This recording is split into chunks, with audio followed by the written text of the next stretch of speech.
Once upon a time, there lived a man named Mr. Adfarm. Mr. Adfarm was a kind and gentle man. He lived in a small room in a compound with many other people. His room was special because it had a toilet and kitchen inside. He didn't have to go outside to use bathroom or cook his food. Mr. Adfarm was a bachelor, which means he wasn't married, but hoping to very soon. He loved his neighbors and always tried to show concern in any arising matters. He was a tricycle driver, which means he rode a small bike with 3 wheels to carry passengers around the city. Most of the neighbors loved Mr. Alfarm because he was so kind and generous. But there were two young ladies named Sandra and Lovett who didn't like him at all. They would often mock him and call him names because he was poor and didn't have a fancy job. Sandra and Lovett were two beautiful ladies, but they had mean hearts. They didn't like Mr. Adfarm because they thought he was beneath them. They would often say things like, "Look at Mr. Adfarm, he is so poor and dirty. It smells like a sweat that breathes from his tricycle." But Mr. Adfarm didn't let their words get to him. He knew he was a good person and didn't need their approval to be happy. He continued to live his life with kindness and generosity, hoping that one day Sandra and Lovett would see the good in him. As the day went by, Mr. Adfarm continued to ride his tricycle and help his neighbors. He never forgot to smile and wave to everyone he met, even Sandra and Lovett. He hoped that his kindness would eventually win them over, but until then, he was content being himself. One day, Mr. Adfarm woke up very early to go to work. He didn't have enough money with him, so he decided to go out for work that day. He didn't know what was going on in the compound. He had no idea that there would be a meeting in the compound. Meanwhile, the landlord, Mr. Gabriel, was already seated in the compound, waiting for the tenants to arrive for the meeting. One by one, the tenants came out of their room and sat down. But when they all arrived, Mr. Gabriel noticed that Mr. Adfarm was not there. "Where is Mr. Adfarm?" Mr. Gabriel asked the tenants. Sandra quickly interrupted, smiling mockingly. "Remember that the song musician said, 'If you no get money, hide your face.' He doesn't have money. Now that is why he has gone for work instead of coming to the meeting." The other tenants looked at each other in laughter. The meeting started, and the tenants discussed various issues, like the repair of the compound fence and the payment of rent. Few hours later, the meeting ended, and they all went to their various rooms. Later that evening, Mr. Adfarm arrived from work, tired but happy that he had made some money. As he was entering his room, he met Mr. Gabriel, the landlord, outside. "Good evening, Mr. Adfarm," Mr. Gabriel said with a smile. "Good evening, sir," Mr. Adfarm replied, greeting him with respect. "I was looking for you this morning," Mr. Gabriel said. "We had a meeting, but you were not there." Mr. Adfarm looked down, feeling a bit ashamed. "I'm sorry, sir. I forgot about the meeting, and to be honest, I didn't have enough money with me, so I had to go out for work." Mr. Gabriel nodded his head, understandingly. "I see. Don't worry about it, Mr. Adfarm. We know you are a hardworking man. Let me tell you some of the things we discussed in the meeting." Mr. Adfarm listened carefully as Mr. Gabriel told him about the repairs of the compound fence and the payment of rent. He nodded his head, taking all in. "Thank you, sir," Mr. Adfarm said. "I will try my best to be there next time." Mr. Gabriel patted in his back. "Don't worry about it, Mr. Adfarm. We know you are doing your best. Just keep working hard and take care of yourself." Mr. Adfarm smiled, feeling grateful for Mr. Gabriel's kind word. He went into his room feeling a bit tired after a long day of work. A week later, Mr. Adfarm was at work driving his tricycle, carrying a passenger. The passenger was a handsome man, dressed in a nice suit and carrying a briefcase. He looked like an important businessman. As they approached the man's bus stop, he told Mr. Adfarm to stop. He got down from the tricycle and paid Mr. Adfarm the tip fare, but in his hurry, he forgot his briefcase inside the tricycle. Mr. Adfarm didn't notice the briefcase and drove away. He was busy looking for the next passenger. Meanwhile, the businessman was already walking away, unaware that he had forgotten his briefcase behind. The briefcase was sitting at the back of the tricycle, filled with something nobody knows about. Mr. Adfarm drove his tricycle to a woman's shop to buy sachet water. It was tasty and needed a drink. After buying the water, he returned to his tricycle and was surprised to see the briefcase sitting at the back. He moved closer and opened the briefcase. What he saw shocked him. There was an huge amount of money, dollar inside. He couldn't believe his eyes.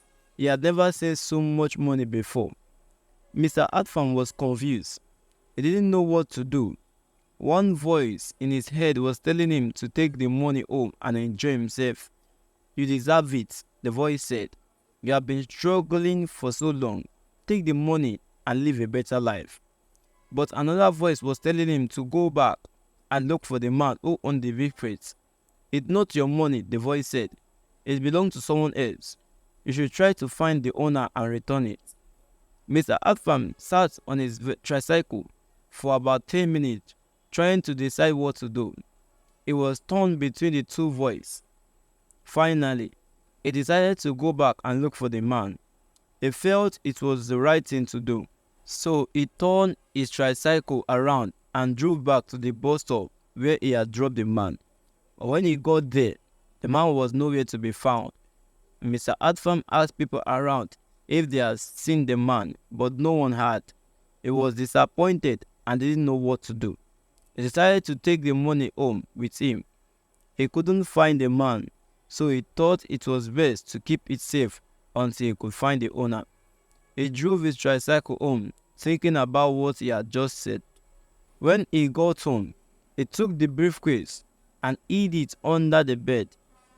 He didn't tell anyone about the money, not even his friends or family. He wanted to keep it a secret until he had found the man who owned it. Mr. Adfarm continued his daily work, driving his tricycle and carrying passengers. But now he had a secret. He would often think about the money under his bed and wonder what it belonged for. As the day went by, Mr. Adfarm was still eager to find the man who owned the money. He felt guilty keeping it for himself, even though he hadn't spent a single dollar. He hoped that one day he would see the man again and be able to return his briefcase. Mr. Adfarm kept looking for the man, asking passengers if they knew him, but no one seemed to recognize the description. He started to lose hope, thinking he might never find the owner. Despite this, Mr. Adfarm continued to live his life as usual. He worked hard, drove his tricycle, and kept the secrets of the money under his bed.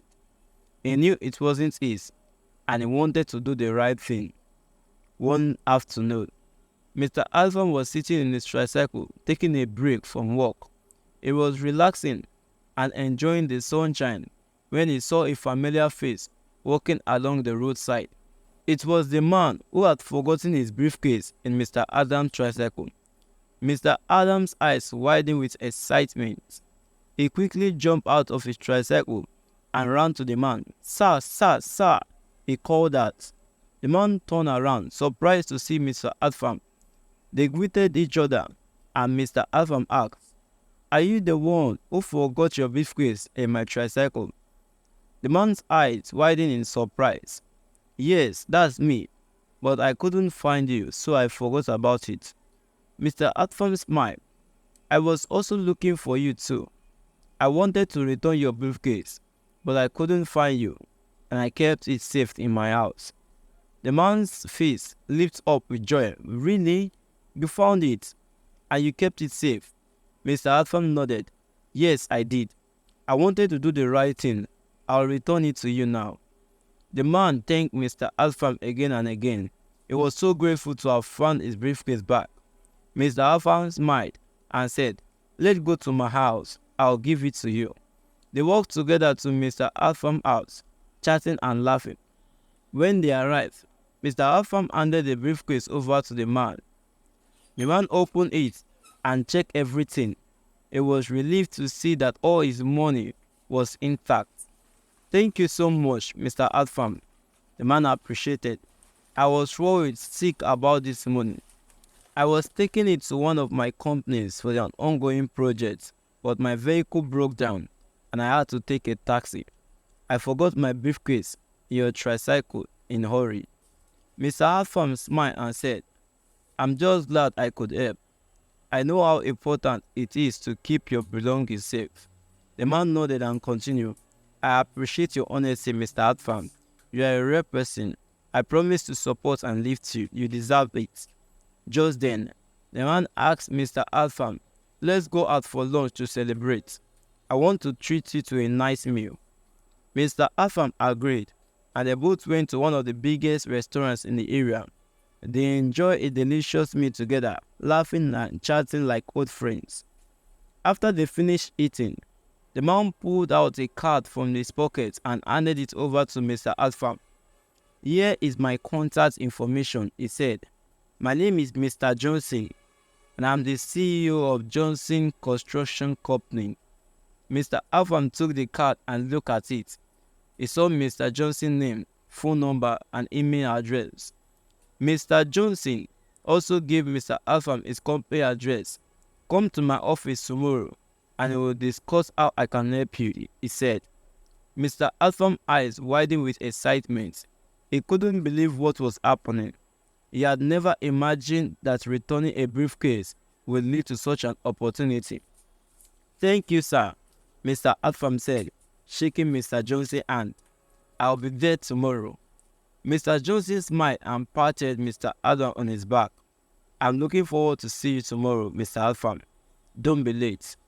Mr. Adfarm nodded and put the card and address in his pocket. He left the restaurant with a big smile on his face, feeling hopeful about his future. As he walked home, he couldn't stop thinking about Mr. Johnson and said, he wondered what kind of help Mr. Johnson could offer him. Was it a job, a loan, or something else entirely? The next morning, Mr. Adfarm woke up early, feeling nervous but hopeful. He got dressed and set out for Mr. Johnson's office, wondering what that day would bring. As he was leaving his compound, Sandra was the first person to see him. She looked at him with a surprise and then turned to Lovett, who was standing next to her. "Look at this poor man wearing a suit," Sandra said, laughing. "Are you sure he didn't steal it?" Lovett and Sandra bursted into laughter, mocking Mr. Adfarm. But Mr. Adfarm just smiled and kept walking. He didn't say a word, but he knew that God was about to change his life for good. Lovett and Sandra looked at each other, wondering where Mr. Adfarm was heading to. "Where is he going?" Lovett asked, still laughing. Sandra shook her head.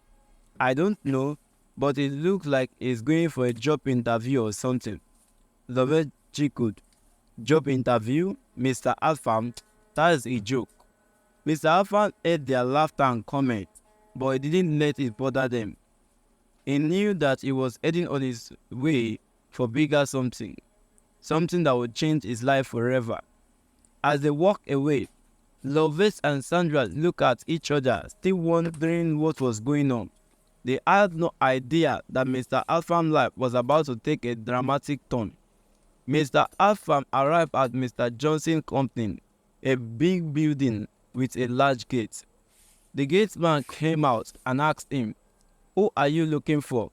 Mr. Adfarm replied, "I want to see Mr. Johnson." The gateman nodded and ushered him to the side. He called one of Mr. Johnson's security guards and told him, "Inform Mr. Johnson that someone is here to see him." The security guard went inside and came back after a few minutes. "Mr. Johnson said you should come in," he said to Mr. Adfarm. Mr. Adfarm followed the security guard to Mr. Johnson's office. When he entered, Mr. Johnson stood up and greeted him with a smile. Ah, Mr. Adfarm, welcome. Thank you again for your kindness some days ago. Please have your seat. Mr. Adfarm sat down, feeling a bit nervous but also excited. Mr. Johnson thanked him again for returning his briefcase and asked him how he was doing. Mr. Adfarm told him about his life, his struggles, and his dream. Mr. Adfarm listened carefully, nodding his head and making notes on a piece of paper. When Mr. Adfarm finished speaking, Mr. Johnson smiled and said, "Mr. Adfarm, I'm going to help you achieve your dream. I have a proposal for you, something that will change your life forever." Mr. Adfarm's eyes widened with excitement and curiosity. He couldn't wait to hear what Mr. Johnson had in mind. Mr. Johnson smiled and wrote a check of 5 million naira. He handed it over to Mr. Adfarm, who couldn't believe his eyes. "This is for you, Mr. Adfarm," Mr. Johnson said. "I have been praying to God for a sincere person to manage my company, and I believe you are the one." Mr. Adfarm was shocked. "Me? Manage your company?" Mr. Johnson nodded. "Yes, you. I sacked the person who was managing my company last week because I discovered he was defrauding me. I've been looking for someone I can trust and believe, and that is someone like you." Mr. Adfarm couldn't contain his excitement. He was grateful and happy at the same time. Thank you, sir. Thank you so much. I won't let you down." Mr. Johnson smiled. "I know you won't, and that is why I'm giving you this responsibility. From today, you will be the manager of my company." Mr. Adfarm took the check and held it tightly, feeling like the luckiest person in the world. He couldn't wait to start a new job and make Mr. Johnson proud. "Thank you, sir," Mr. Adfarm said, his voice filled with emotion. "I promise to work hard and make sure the company succeeds." Mr. Adfarm left Mr. Johnson's office, beaming with happiness. As he arrived home, he went straight to meet his landlord, Mr. Gabriel. "Mr. Gabriel, good afternoon, sir." Mr. Adfarm greeted. "Afternoon, Mr. Adfarm. How are you doing?" Mr. Gabriel replied. "I'm doing great, sir. I just came to inform you that I'll be parking from your house this evening," Mr. Adfarm said. Mr. Gabriel was surprised. "Is anything the problem? Is it because of Lovett and Sandra?" he asked, looking concerned. Mr. Gabriel chuckled. No problem. It's just that God has remembered me and changed my life for good. He used a man to bless me." Mr. Gabriel's face lit up with understanding. "Ah, congratulations. I'm so happy for you. What happened?" Mr. Adfarm told him the whole story, from returning the briefcase to getting the job offer from Mr. Johnson. Mr. Gabriel listened with a big smile on his face. "Wow, God is indeed great," Mr. Gabriel said. "I'm so happy for you, Mr. Adfarm. You deserve it. Where are you moving to?" Mr. Adfarm smiled. "I just bought the biggest mansion in the estate. I'm just grateful to God for this opportunity." Mr. Gabriel nodded. "You deserve it. I wish you all the best in life. Come back and visit us sometime." Mr. Adfarm thanked him and went to pack his belongings. His movement took the old tenant unaware. Mr. Adfarm relocated to his new mansion, a beautiful and spacious house that he had always dreamed of owning. He was grateful to God for changing his life for better. As he settled into his new home, Mr. Adfarm couldn't help but think about how far he had come, from being a poor tricycle driver to becoming a successful businessman. It was a journey he will never forget. A few years later, Mr. Adfarm's hard work paid off. He made a huge amount of money and decided to treat himself a nice car. He bought a Mercedes-Benz and couldn't wait to show it off. He thought about his old neighbor and the people who used to mock him. He especially thought about Sandra and Lovett, who had laughed at him because of his poverty. Now he is wealthy and successful, and he wants to show them how far he has come. Mr. Adfarm drove his car to his old neighbor, feeling proud and accomplished. He parked his car in front of the old house and got out, looking around to see anyone recognize him. Sandra and Lovett were still sitting outside, chatting and laughing. They looked up and saw Mr. Adfarm standing in front of them, looking like a completely different person. They couldn't believe their eyes. "Is that Mr. Adfarm?" Sandra asked, her voice shaking with surprise. Lovett nodded, her eyes with amazement. "It is. He's so different now." Mr. Adfarm smiled and walked towards them, feeling proud and victorious. "Hello, Sandra and Lovett," he said, greeting them with a smile. They stood up, looking embarrassed and ashamed. "Mr. Adfarm, we are so sorry for the way we treated you," Sandra said, his voice filled with regret. Mr. Adfarm smiled and said, "I have forgiven both of you, even before you asked. But I want to warn you to treat people equally and not to look down on anyone. You never know what someone who shall hold for you." Sandra and Lovett nodded, looking relieved. "Thank you, Mr. Adfarm, we will." Mr. Adfarm turned to leave, feeling grateful to God for changing his life. He thought about Mr. Johnson, who had been his destiny helper, and how God had used him to bring him out from poverty. As he drove away in his car, Mr. Adfarm felt a sense of fulfillment and joy. He knew that God had been with him all along, guiding and directing him.